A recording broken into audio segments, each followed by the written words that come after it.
9 भारतीय अभिनेत्रियां जो बॉलीवुड से गायब हो गई हैं। एक अभिनेत्री तो साधु बन गई। नंबर 1 उदिता गोस्वामी। क्या आपने कभी सुना है कि किसी ने अपनी ही शादी में ढिंचक ढिंचक डीजे बजाया हो? जी हाँ, नहीं सुना होगा ना। ये काम उदिता ने करके दिखाया था।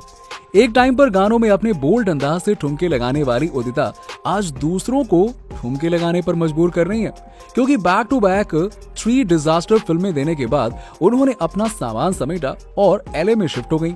उदिता का अफेयर आशिकी के डायरेक्टर और आलिया भट्ट के कजिन भाई मोहित सूरी से हुआ था, पर लॉस एंजलिस जाने के बाद उनमें बहुत ज्यादा दरार आ गई। पर मोहित से शादी करने की बात सुनकर उदिता इंडिया वापस लौट आई और मोहित से शादी कर ली। और उदिता को पहले से ही म्यूजिक का बड़ा शौक था, इसीलिए इंडिया आते ही उदिता ने अपना पैशन फॉलो किया और कोलोवारी का नेपाली वर्जन गा के एक्टिंग से सीधा म्यूजिक इंडस्ट्री में शिफ्ट हो गई। और अब उदिता इंडिया के सबसे फेमस डीजे सुकेतु से प्रोफेशनल ट्रेनिंग लेकर इंडिया की पहली सेलिब्रिटी डीजे बन गई हैं। नंबर 2 हर्षाली मल्होत्रा। हाँ, ये वही है बजरंगी भाईजान वाली मुन्नी, याद आया ना, जिसे ऑडिशन में 5000 बच्चों में से सेलेक्ट किया गया था। पर क्या आप जानते हैं कि बचपन से ही बड़बोली हर्षाली ऑडिशन के टाइम पर भी बहुत बात करती थी। फिल्मों में भले ही उन्होंने कुछ ना बोला हो और बड़ी मासूम सी दिखी हो, लेकिन बातें करने के मामले में एक नंबर है ये। और इसी वजह से उनकी मां ने उनको चुप रहने के लिए कहा था, क्योंकि उनको पता था कि मुन्नी को इस फिल्म में गूंगे बच्चे की एक्टिंग करनी है, पर फिर भी वो बोले ही जा रही थी। इसके बावजूद भी हर्षाली का सिलेक्शन हुआ और घर घर में हर्षाली फेमस हो गई। पर आज ऐसा क्या हुआ कि हर्षाली फिल्म इंडस्ट्री को छोड़कर खुद का यूट्यूब चैनल खोलकर उसमें ताता थैया करती हुई नजर आ रही है। देखिए, बजरंगी भाईजान के बाद हर्षाली को प्रेम रतन धन पायो में रोल ऑफर हुआ था, पर रोल छोटा होने के कारण उनकी मां ने इसे रिजेक्ट कर दिया।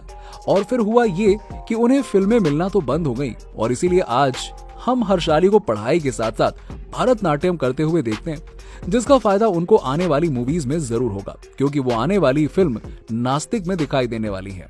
नंबर 3 अनु अग्रवाल। अब बात करते हैं उस बॉलीवुड हीरोइन की जिसने एक्टिंग छोड़कर साधु जीवन अपना लिया। आशिकी मूवी की लीड एक्ट्रेस अनु अग्रवाल 25 सालों बाद कपिल शर्मा के शो में दिखाई दी थी। आजकल वो अनु अग्रवाल फाउंडेशन चलाने के साथ साथ एक मोटिवेशनल स्पीकर भी है। पर ये सब कुछ हुआ कैसे? दरअसल अनु अग्रवाल अपनी पहली फिल्म के बाद योगा और आध्यात्म के बीच में चली गई थी, और उनका कार एक्सीडेंट होने के बाद वो कोमा में चली गईं और 30 दिनों के बाद उन्हें होश आया। तब वो सब कुछ भूल चुकी थी। उन्हें बस एक ही चीज याद थी, और वो था उनका स्पिरिचुअल नाम आनंद प्रिया। पर हॉस्पिटल से निकलते ही वो वहां से गायब हो गई, किसी को पता ही नहीं चला था। और कुछ लोगों का मानना था कि अनु अग्रवाल साधु बन के पहाड़ों में चली गई हैं। पर कुछ दिनों के बाद में पता चला कि वो बिहार के एक योगा स्कूल में रह रही हैं, और उन्होंने 3 सालों तक योगा करके अपनी अधूरी जिंदगी वापस पा ली है। अनु अग्रवाल को इंडियन आइडल शो में देखा गया था, और वहां भी अनु ने मोटिवेशनल बातें की थी, पर शायद उन्होंने ज्यादा ही बातें कर दी थी, क्योंकि उनका कहना था कि शो को टेलीकास्ट करने के बाद उनका काफी सारा सीन काट दिया गया था, यानी कि कैंची चला दी गई थी। नंबर 4 समीरा रेड्डी। अब अगर मैं आपसे कहूं कि समीरा रेड्डी इकलौती बॉलीवुड एक्ट्रेस हैं जिन पर एक वीडियो गेम भी बनाया जा चुका है, जी हाँ, तो क्या आप यकीन करेंगे? पर मानना पड़ेगा, क्योंकि गेम ऑलरेडी बन चुका है।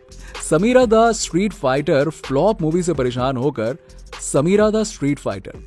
वैसे फ्लॉप मूवी से परेशान होकर समीरा ने बॉलीवुड को छोड़कर तमिल इंडस्ट्री में धूम मचाया। पर क्यों समीरा रेड्डी को आज एक्टिंग की दुनिया से अलग होकर एक हाउसवाइफ के रूप में जीना पड़ रहा है? दरअसल 2014 में सोशल मीडिया पर अपलोड हुए फोटो ने समीरा की जिंदगी बदल कर रख दी, क्योंकि इस फोटो में जो इंसान था वो कोई और नहीं, श्रीलंका के प्रेसिडेंट के बेटे नमल राजपक्ष थे, क्योंकि तमिलियन श्रीलंका के खिलाफ है।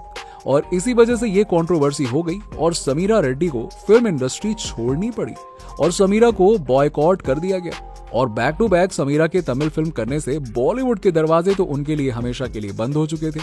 इसीलिए समीरा ने अपने करियर को टाटा बाय बाय कहकर अपने पति और 2 बच्चों के साथ खुशहाल जिंदगी बिताने का फैसला कर लिया था। पर आजकल वो बॉडी पॉजिटिविटी पर लोगों को मोटिवेट करती हुई दिखाई देती हैं। नंबर 5 आसीन। बॉलीवुड के दिग्गज कलाकारों के साथ काम करने के बाद भी आसीन को ऐसा क्या हो गया कि बॉलीवुड को टाटा बाय बाय करना उनकी जिंदगी का सबसे बढ़िया फैसला था? दरअसल उसका कारण ये है कि आमिर के बाद आसीन को सलमान खान के साथ बैक टू बैक फिल्में मिलने लगी, और ये सब देखकर फैंस को लगा कि आसीन और सलमान खान का कोई अफेयर चल रहा है। और जल्दी दोनों शादी के बंधन में बंधने वाले हैं। इससे यासीन की पर्सनल लाइफ पर बहुत ही ज्यादा इफेक्ट पड़ा और ऐसी बातों पर लगाम लगाने के लिए यासीन ने एक टेलीफोनिक इंटरव्यू में कहा था कि ये सब बातें झूठ हैं और मुझे नहीं पता कि लोग ऐसी झूठी कहानी बनाने में इंटरेस्टेड क्यों हैं। फिर क्या था, इन सारी बातों को झूठ साबित करने के लिए भारत की मोबाइल कंपनी माइक्रोमैक्स के मालिक राहुल शर्मा के साथ उन्होंने शादी रचा ली और सल्लू भाई के फैंस की उम्मीदों को तोड़ दिया। खैर, ये बात तो आपको पता ही है कि शादी के बाद अगर एक्ट्रेस काम करना चाहे तो अक्सर उनका डिवोर्स हो जाता है। इसलिए यासीन अपने 3 साल के बच्चे और अपने पति के साथ एक नॉर्मल जिंदगी जी रही हैं। Number 6, Koena Mitra. Item song साकी साकी से फेमस होने वाली कोयना मित्रा ने फिल्म इंडस्ट्री छोड़कर ब्यूटी क्लिनिक खोल लिया।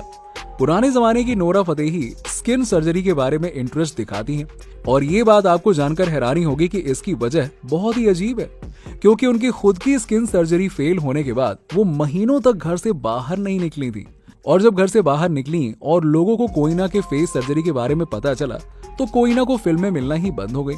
उन्हें 1-2 फिल्मों के ऑफर भी आए थे, पर वो बोल्ड फिल्मों के ऑफर थे और इन सब से थकार के उन्होंने Bollywood reality show big boss, जिसने बहुत सारे एक्टर्स के डूबे हुए करियर को बना दिया, उसमें भी हाथ पैर आजमाए और तब जाके कोयना को रियलाइज हुआ कि अपनी एक गलती का नतीजा इतना बुरा हो सकता है। तब कोयना ने ठान लिया कि वो कभी भी दूसरों के साथ ऐसा नहीं होने देंगी। बस बन गई सीधा एक्टर से एक बिजनेस वुमन और अभी एक ब्यूटी इंस्टीट्यूट भी खोलना चाहती हैं। नंबर 7, ईशा देओल। अब क्या आपको पता है कि ईशा देओल ने अपनी पहली फिल्म बिना अपने पिताजी के यानी कि धर्मेंद्र जी के इजाजत के बिना की थी और जब धर्मेंद्र को यह बात पता चली तो वो बहुत नाराज हुए, क्योंकि धर्मेंद्र को ईशा देओल का फिल्मों में काम करना पसंद नहीं था। तो क्या इन्हीं कारणों की वजह से 10 साल से ईशा देओल फिल्म इंडस्ट्री से बाहर रही? जी नहीं, एक के बाद एक फ्लॉप फिल्में करने के बाद हेमा मालिनी ने ईशा देओल को सिर्फ लीड रोल वाले कैरेक्टर करने की सलाह दी। बस इसी कारण ईशा लीड रोल का वेट करने लगी और वेट ऐसा हुआ कि बस अभी तक वेट ही कर रही है, क्योंकि ऐसा कोई रोल ऑफर हुआ ही नहीं उन्हें। आखिरकार थक कर हेमा मालिनी ने ही खुद एक फिल्म प्रोड्यूस करी और इस फिल्म में भी ईशा की एक्टिंग इतनी शानदार थी कि आधी फिल्म को छोड़कर डायरेक्टर अपने घर चला गया और उसके बाद कभी भी ईशा मूवी में नजर नहीं आई। लेकिन हाल ही में एक वेब सीरीज के शूट के दौरान लोगों ने ईशा देओल को बॉबी देओल से कंपेयर करना शुरू कर दिया और उन्हें ट्रोल करना भी शुरू कर दिया। इसके जवाब में ईशा ने कहा कि अगर आप मुझे अपने भाई से कंपेयर कर रहे हैं तो ये मेरे लिए प्राउड की बात है। नंबर 8, तनुश्री दत्ता। आशिक बनाया आपने फेम गर्ल तनुश्री दत्ता ने अपने एक ही गाने से लोगों को अपना दीवाना बना लिया था। 2004 में मिस यूनिवर्स कंपटीशन में पार्टिसिपेट करने वाली तनुश्री दत्ता आजकल यूके की सड़कों पर घूमते हुए अपनी नॉर्मल लाइफ बिता रही है। तनुश्री ने अपने एक इंटरव्यू में बताया था कि बॉलीवुड में एक्ट्रेस को सिर्फ एक ऑब्जेक्ट की तरह यूज किया जाता है और उनका कहना सच भी है। जी हाँ, क्योंकि पहली फिल्म के हिट होने के बाद तनुश्री दत्ता को चॉकलेट फिल्म के सेट पर डायरेक्टर ने remove your cloth and dance with Irfan Khan कह दिया था। अब हालांकि तब इरफान खान और सुनील शेट्टी, जो कि उनके को स्टार थे, उन्होंने तनुश्री की साइड ली और ऐसा होने से रोक दिया। पर इसके बाद एक आइटम सॉन्ग शूट करने के दौरान तनुश्री ने नाना पाटेकर पर सेक्सुअल हैरेसमेंट का आरोप लगाते हुए कंप्लेंट की। उसके बाद भी तनुश्री को ही चुप कराया गया और फिर कुछ सालों बाद मी टू मूवमेंट आया और तनुश्री ने सोचा कि चलो यार ठीक है, यहाँ पे मामला उठाया जा सकता है, पर अफसोस कोई नतीजा सामने नहीं है। आखिरकार तनुश्री सब कुछ छोड़ छाड़ कर अपनी फैमिली के साथ यूनाइटेड स्टेट में शिफ्ट हो गई। नंबर 9, रिमी सेन। बॉलीवुड में बहुत सारे लोग एक्टर और एक्ट्रेस बनने आते हैं, पर मैं आपको बता दूं कि रिमी को एक्टिंग करना पसंद ही नहीं था। तो क्या आप ये बात मानोगे?